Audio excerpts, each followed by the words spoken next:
Hello, and welcome to this week's edition of Checks and Balances TV. I'm your host, Matthew J. Rettick, and I'm committed to giving you the truth you need to financially succeed. So let's review today's headlines and see how it may impact your financial future. The official unemployment rate fell to 9.4% in December, down from 9.8% in November, which was the largest one-month drop in unemployment since 1998. It was reported that the economy added 103,000 new jobs last month. The Bureau of Labor Statistics, which maintains the country's official records of employment, reports that the number of jobless persons dropped by 556,000 to 14.5 million people. Congress was busy last month before the holiday recess. During the lame duck session, many new laws were pushed through before the Democrat congressional majority ended. The Bush tax cuts were extended, as were unemployment benefits for the long-term unemployed. Don't Ask, Don't Tell was repealed, and a new Russian arms treaty was passed, and the list goes on. Now the new 112th Congress is in session, and their to-do list is quite ambitious, with their first order of business to repeal health care reform. Okay, what's really going on here? Let's check the facts using our checks and balances process. The number of unemployed Americans is the lowest since April of 2009, and at 9.4%, a significant drop from the post-recession high of 10.1% in October of 2009. Now, the unemployment rate is calculated by the number of people looking for full-time employment divided by the number of jobs in the workforce. An unemployed worker, according to the Bureau of Labor Statistics, is defined as a capable and willing worker who is not currently employed but is actively looking for full-time employment. They categorize these unemployed workers as job losers or long-term unemployed. The long-term unemployed is a job loser who has been looking for employment for 27 weeks or longer.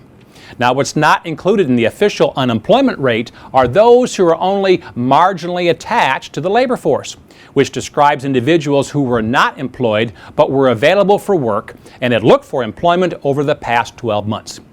Also, discouraged workers is another group that falls under the marginally attached category. They aren't counted because they are not actively looking for work. There is also the underutilized category, which refers to the number of people employed part-time for economic reasons or because they were unable to find full-time work.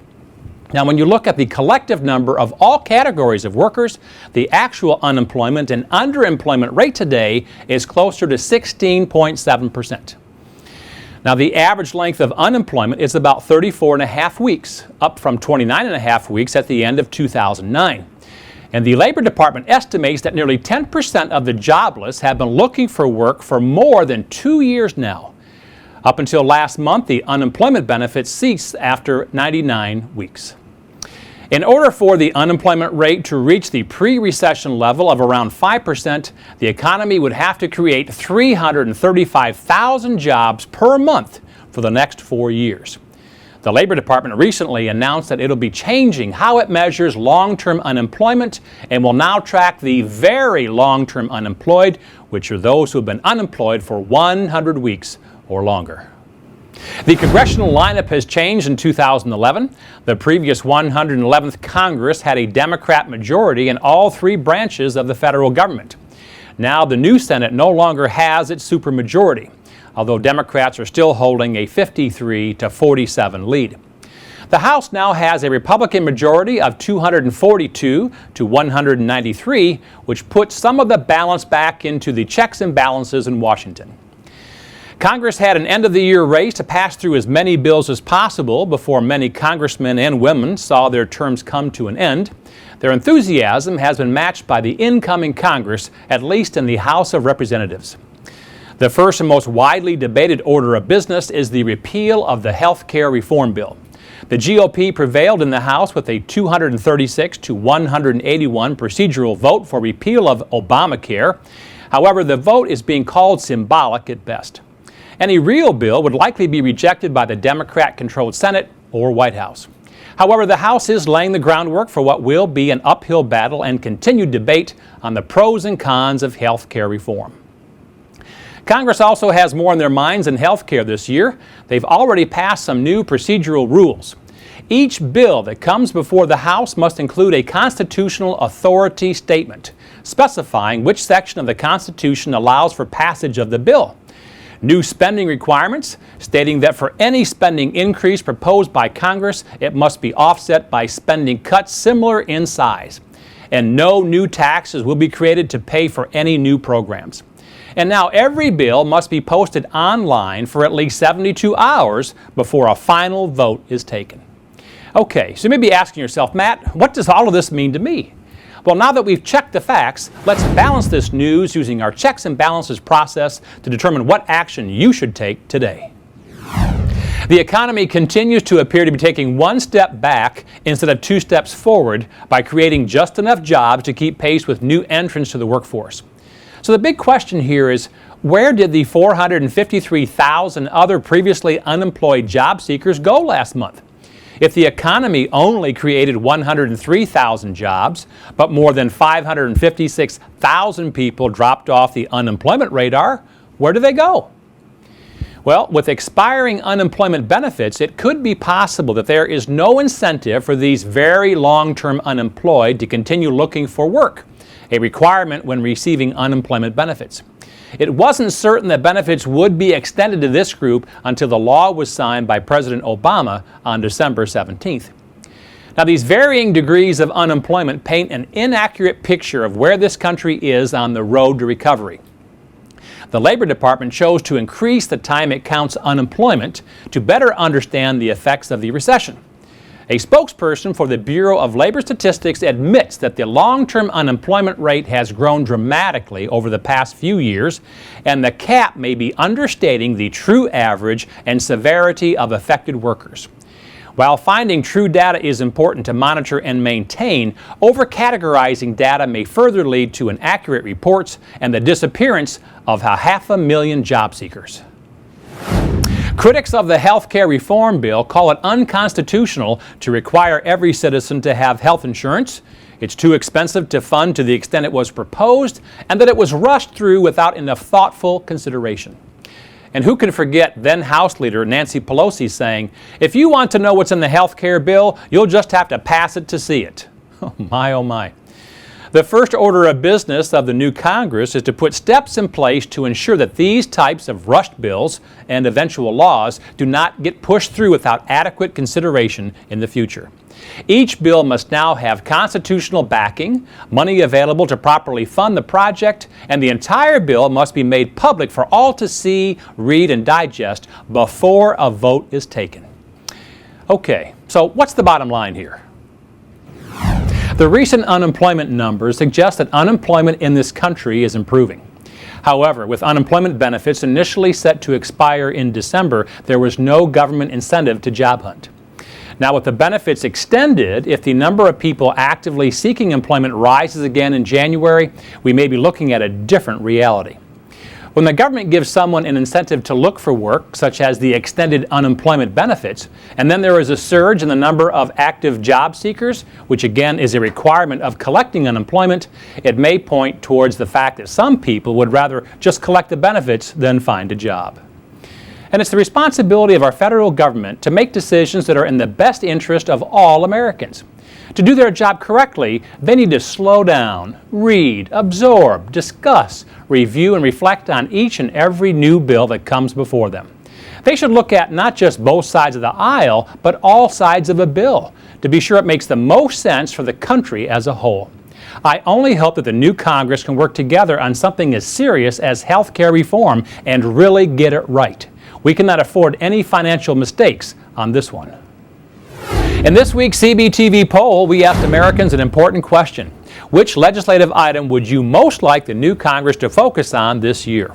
The options were A, repealing the health care law, B, improving the economy and unemployment, C, lowering the national debt, and D, reducing the number of armed forces we have around the world. Well, 42% of you said that improving the economy and unemployment is the legislative item that you would most like the new Congress to focus on this year, and I certainly agree with you. But while the federal government weighs through the changes necessary to lower the federal debt, create jobs, and strengthen the economy, you need to remember that no matter what the new Congress decides to focus on in 2011, that you must do your part. Work on improving your finances and financial future, because if you don't, no one else will. In our On the Street segment, we travel the country to ask Americans what they think about an important financial topic or issue. For this week's segment, we asked people their opinion about Congress and the unemployment rate. Let's take a look at what America had to say. Right now, the federal government's $12.2 trillion in debt. It's growing at like $6 million a minute. Yeah. How do you think that they're doing a good job of managing that money of ours? No, it's not their money. If it was coming out of their physical checkbook, they would not be doing what they're doing. You're exactly right. So sounds like you're saying maybe the congressmen need to have prior experience being in business and turning a profit. Exactly. They need to know what it's all about, and they don't. How many of them are lawyers? How many of them are, they're in the professional fields, but have they ever done a payroll? Very good point. I mean, that's the stuff you have to pay on Friday. Yes. And if you don't have the money in your checking account, that's not a choice you have. Does it seem like Congress has a lot of good common sense nowadays? No. No. Well, the one thing they haven't learned very well is you can't keep spending more than you're bringing in. They haven't learned that very well, have they? No, sir, they have not. If we tried to use credit the way they use it, we'd probably be in Chapter 11 by now. Either Chapter 11 or jail, right? That's right, that's right. We have right now a little under 10% unemployment. Well, here I call it the 13.8 club, because in Las Vegas it's 13.8 or higher for unemployment. And that's a club I don't want to be a part of. So be your own business, get your own Schedule C. That's the only way you're going to get away from that. Those were all really great points. I especially agree with the gentleman who said that if we use credit the way Congress does, we'd all be declaring Chapter 11 right now. It just goes to show that Congress gets to operate under a different set of rules than the rest of us. And now for Matt's weekly tip, tool, or technique. Take advantage of the qualified charitable distribution deduction. One of the lesser-known pieces of legislation passed in the lame duck session of Congress last month is one that allows seniors to make direct donations to charities from their IRAs in January and have it count as a 2010 tax deduction. This is a great benefit for older Americans because once you reach age 70 and a half, you must begin withdrawing a minimum amount from your IRA each year, also known as an RMD. And if you fail to take out an RMD in a year, you may be subject to a 50% tax penalty. However, if you make a qualified charitable distribution, you can take your normal RMD and donate it to the charity of your choice income tax-free. This legislation was originally passed in 2006 for years 2007 and 2008, but the lame duck session of Congress reintroduced it for 2010 and extended the deadline until January 31st of this year. So, if you're retired and haven't taken your RMD yet for 2010, this is a great way to avoid the penalty and do something good for an organization that you believe in. Now is the time to realize that neither the new Congress nor any future laws are solely responsible for your financial success. You are. No matter who will be elected president or congressman or woman in the future, you must do your part to improve your own financial life. Pass your own personal legislation to reduce debt and save more for your retirement beginning today.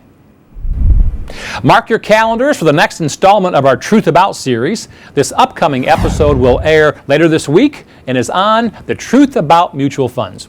You will learn the pros and cons, both sides of the coin in this important financial product, so you'll know if it's the right investment for you. And be sure to friend our Facebook page and subscribe to our YouTube channel to gain exclusive access to our library of viral videos and the lighter side of finance.